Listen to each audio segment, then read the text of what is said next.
What's the crack, everyone? Hope we're all keeping very well. So this video is not going to be a very fun one for me, unfortunately. It's a little bit of a tale of what has went on in the streets behind me here over the years, okay? So these streets behind me, this is Lower Donegall Street down here. These are the magnificent assembly rooms here. And then over there are North Street and Upper North Street. So these streets are some of the most historic in Belfast. North Street itself has actually appeared on record as Goose Lane from 1619. So that's how important and a historical street it is. This building behind me, I'll tell you a little bit about the history of, but this has existed since 1769, okay? It's one of the most important buildings in Irish and Belfast history. And what has happened over the years is that since the early 2000s in particular, these streets and this building in particular behind me have been left to decay from about year 2000 or so. Now, back in the past, the likes of Donegall Street and the like have gone to decay a little bit. They were hit pretty heavily during World War II and the like, but over the years, it has been sort of known about. Some things could have been done, money could have been pumped into the sites, and I am here to tell you a bit of a timeline of what has went on over the years, if you were wondering. Start bring you to some of the streets and talk to you a little bit about the history first, and then I'm going to go through a timeline of events, the calamity of events that have gone on since about the year 2000 or so, or at least the early 2000s, with developers who seem to have the main concern about making money. Surprise, surprise, over the years. So big corporations, investment firms who have bought a lot of the swathes of land around this area. It's right in front of us here is Lower Donegall Street, all right? So it's home to the John Hewitt Bar now, Ryder Square, you've got St. Anne's Cathedral and the wonderful Flight Pizza at the end of it. Lower Donegall Street, though, appears on record from the late 1700s. It was main street for different merchants and very rich families and people like that who lived on the street. So a very important street in Belfast mercantile and financial history. This building you see in front of you, number 25, is actually said to be the oldest building on this street. So this dates back to 1790, after the War of Independence in the United States and the like, a year before the United Irishmen were even founded. So this is the oldest building on this street. And it's actually looking in reasonably good nick because the likes of Bakery, I can't remember the name of it, one of the best bakeries in Belfast, have set up shop in this property. You can see a little bit more about the history here, if you want to pause that and read up on it. These buildings on the right hand side, not in too bad a nick, but if you go to the left, you can see these beautiful old ones from the turn of the century, so sort of late Victorian era into the early Edwardian sort of era. As you can see, have gone to absolute hell. They're falling apart, there's trees and plants growing out of it, and this is probably one of the biggest disgraces across the road. So this is the North Street Arcade, the beautiful Art Deco arcade that has been derelict since mid-2000s. There was a major fire in it, but the developers have done absolutely nothing with it to refurbish it. They can definitely learn a lot from Primark. When the bank buildings went on fire all those years ago, they refurbished it out of pocket and brought it back to the original spec again, so need to learn something from that. On now to North Street, okay? So North Street is one of the oldest streets in Belfast history, and it's certainly looking its age, as you can see from here. So it appears originally on record as Goose Lane, and that was from 1619, okay? So it's a very, very important street to the farming and sort of livestock trade within the city. It was also home to 18th century merchants, the north gate of the town of Belfast. And of course, the main entrance to the Art Deco North Street Arcade at the middle of the street here, which I'll show you from the other side. And look at it now, it used to be a vibrant street. I want a lot of you out there to give me some of your memories of this street, please, in the comments below. There are some surviving places still open, the Tivoli Barber Shop over there, Keats and Chapman. I think that might be the oldest, if not the oldest, bookshop within the city.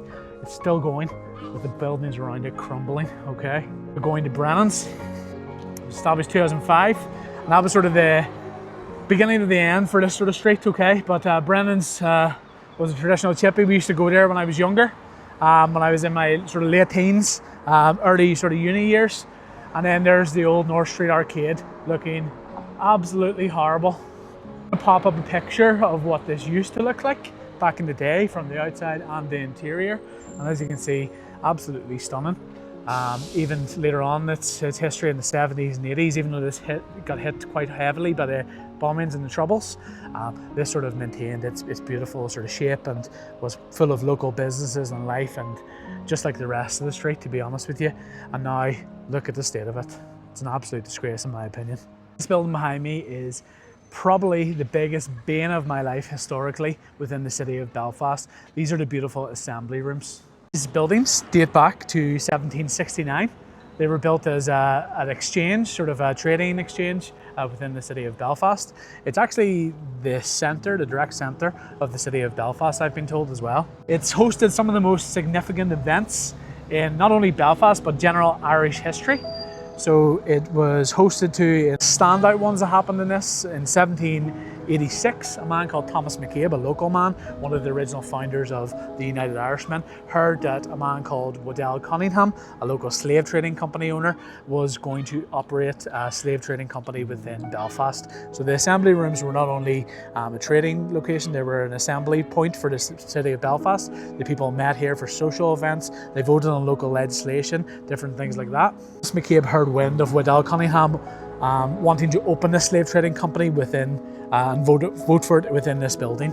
So he went down and made a speech so fiery that the people of Belfast unanimously voted down this slave trading company, and we have never had a history of slave trade operate within the city of Belfast. Of course there were slave owners within the city of Belfast, but we've never had a slave trading company open because of our abolitionist anti-slavery history within the city. 1792, there was the famous Belfast Harp Festival, year after the United Irishmen were founded in the city of Belfast. The Harp Festival sort of brought the more Protestant ascendancy within the Gaelic revival at the time, so it was a very, very significant part of Irish history, and brought sort of Presbyterians and the like within to the frame for speaking Irish language, playing Irish music, and many of the harp sort of songs that we have to this day, and modern sort of Irish tunes that you will hear to this day, traditional tunes, were recorded.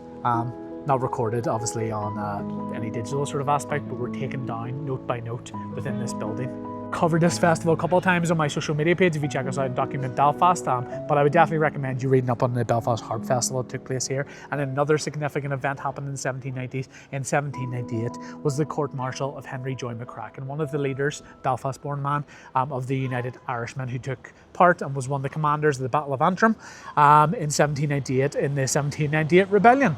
He was court-martialed and sentenced to death in this very building. Later became the Belfast Banking Company. I think it turned into Northern Bank. You can see the banking company logo still there, and this is actually improved now, okay, and I'll tell you why when we talk further about the history of the exchange of these buildings in the local area. See the dereliction and disgrace at the side around here. It's falling apart completely, and this has been sort of derelict since about 2000 when the bank closed down within here. And a similar story, North Street, Donegall Street over there, and the assembly rooms behind me have faced the same irresponsible dereliction. Historical streets and historical buildings all around these streets should have been taken care of, and it's absolutely criminal. It's all on public record, okay, so this is all common knowledge on public record about what happened with these investments. Some of these deals were private, so the figures haven't been released, including the profits made, which there were definitely a lot of profits made in these buildings. So buckle up.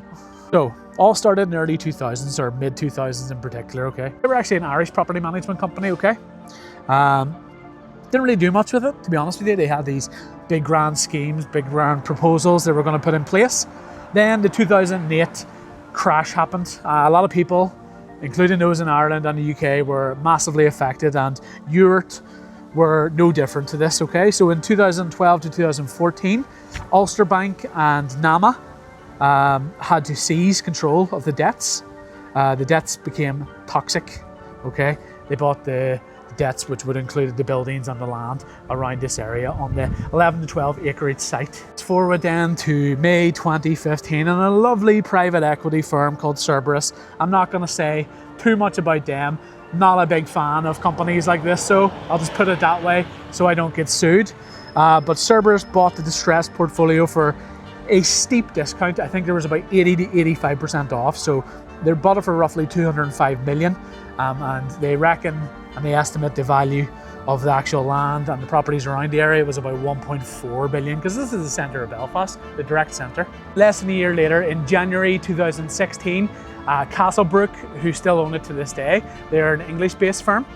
They bought the portfolio of Cerberus, and Cerberus made a rapid profit, I will say, on this one. Okay, so the practice these sort of firms take part in is called land banking. Okay, so what they do is they buy the land and the buildings on the land.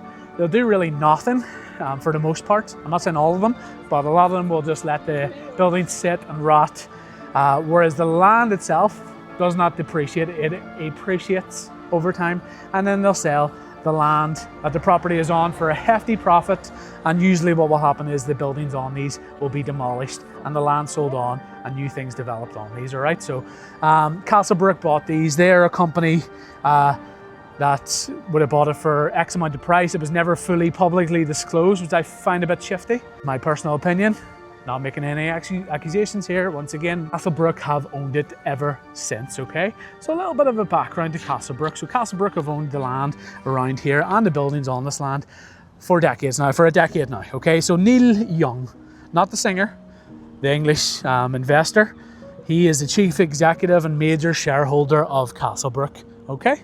So his firm and his companies like his, what they'll do is they'll buy up portfolios, they'll secure permissions, and then they flip or asset manage the properties. Okay, so they don't actually build anything new. A lot of the time, a lot of these companies, not saying Castlebrook do it, but a lot of these companies will just let it go to rot. Somebody else will demolish it, and then somebody else will build on the land that they own. So again, land banking again. Some of the more worrying projects that Castlebrook have been overarching, okay? The failed Tribeca project, I think they touted that from 2016 when they bought the portfolio up. People of Belfast unanimously hated the name Tribeca. It's linked to New York, not Belfast. The area around here is traditionally known as the Half Bap. In my opinion, should have maybe been called something like that. There have been some successful projects within their portfolio over the years, but one of the ones that was a failure was the CIS Tower. I think that was a B1 listed tower within Manchester. They bought that in 2017, wanted to regenerate that, but this was met by a lot of pushback from the people of Manchester in particular. You can read up about that in a little bit more detail. I would feel that this is the practice of land banking, okay, and what Castlebrook and other investment firms like them are kind of known for. So forgive me if I don't trust the future projects that they have announced in the past couple of weeks here. So in May, June of this year, our lovely friends at Castlebrook announced another redevelopment plan, okay? They plan to build 1,000 new homes, part of them affordable homes, we'll see, 2 4-star hotels. They're going to develop part of Ryder Square as well. One of the plans is actually to redevelop Ryder Square here. So this is a central meeting point for the people of Belfast, okay? Ryder Square, all right, it's a square where there's lots of festivals will be held here. So over cultural night, they'll hold a few things. They'll hold like a little carnival here, different events, different markets, all these different things the people of Belfast can enjoy. So they want to redevelop, I think, I can't remember if it was like 60 or 70%, correct me if I'm wrong, and build things on top of this, only keeping a tiny bit at the front for the people of Belfast to use, which I think is a disgrace. Don't get me wrong, I do feel that this should be done up a little bit more. It's looking a little bit worse for wear in the past few years, but I think they can do something better than just building buildings on top of it. Apparently going to build offices, like we need more offices. Cafes and other things will come after that once people move into it. Now, if the affordable housing did go down well and they reutilize some of these beautiful old buildings rather than getting somebody to demolish them, I wouldn't be completely against affordable housing. We need more people living within the city centre, in my opinion, because we need less of a weekend economy and have people living here 24/7, 7 days a week. That's how you get a city centre to thrive. Spokesperson in June, I saw, I think it was on BBC News, had the audacity, the cheek, to come out and say that it was not their fault for the state of this. But forgive me if I don't trust Castlebrook and what they're saying for their future plans.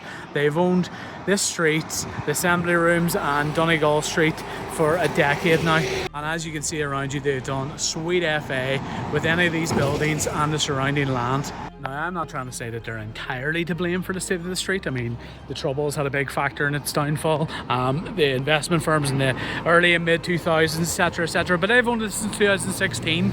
Okay, so they should, at least in my opinion, take partial responsibility for the state of these absolutely stunning buildings around here. Okay, because they came out and they blamed COVID. Okay, so COVID obviously happened from 2020 onwards. Kind of petered out a little bit more from the end of 2021, start of 2022.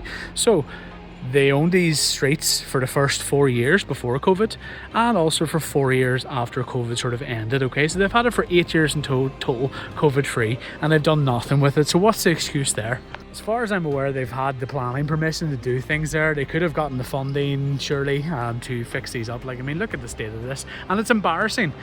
This is a main city centre, arterial street. I would take tours around this sort of area and see, looking down the street, it's embarrassing to show this to tourists. And I do make it clear to them the story about what has happened over the years and who, in my opinion, is to blame. And I also let them know the future plans for the likes of the assembly rooms in front of me. But it really, really riles me up and gets me absolutely furious, because these are some of the most beautiful buildings in the streets of Belfast, particularly the likes of Burdell and Sons, and then the North Street Arcade just down the street there. Really unusual architecture, and it's the type of architecture that once it's gone, that's never going to be rebuilt again. They'll make sort of glass and steel monstrosities into place. Do not fear, it's not all doom and gloom. I'm going to end on a bit of a good news story, and it's about the beautiful assembly rooms behind me here that I talked about the history of earlier. So on one fateful Friday, the 24th of October 2025, the Belfast City Council bought the assembly rooms, a couple of the buildings around here like Burdell and Sons, the Laugh and Travel building, and the car park at the other side, for a total cost of £2.7 million, and it's back into public ownership again. And as you can probably see here, they've started some of the regeneration only a couple of months after they bought the buildings back, which just shows you what you can do. Like, look at the front of this, right? It's not perfect, but they've painted the front sort of facade, and they're starting on the side. There's it compared to the side. Okay, so side is not done, the front is a little bit more done. Okay, and they're going to paint it a few more different colors as well, and touch it up a little bit. So it just shows you within a couple of months you can actually do something to the aesthetic of the street and to try and shore up the buildings here, whereas the likes of Castlebrook had it for 8+ years and they're making excuses of COVID. But it's not all good news, unfortunately. It's still going to take about 8 to 10 million to completely shore this building up. It is so wrecked inside, and if you look at the pictures online of the interior of the building, there's a lot of water damage, there's a lot of things crumbling from the interior, and it's left in a bit of a disgrace, to be honest with you, for one of the most historic buildings in the entirety of Ireland.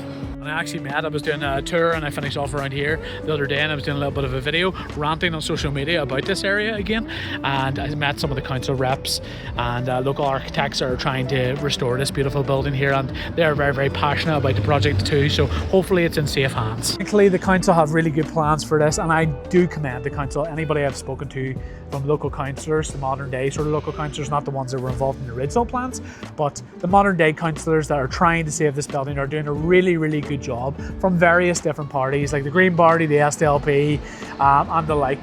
What do you guys think? Did you work down any of these streets? Did you work in even this building? It was a bank up until 2000.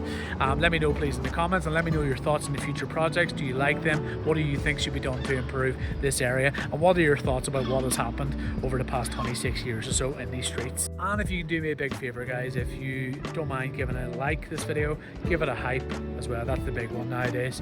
Give it a comment underneath, share it, subscribe, all the good stuff to really, really help me out with these videos. Thanks very much for watching as always, and fingers crossed for the future of these beautiful streets, and I'll see you guys in the next one.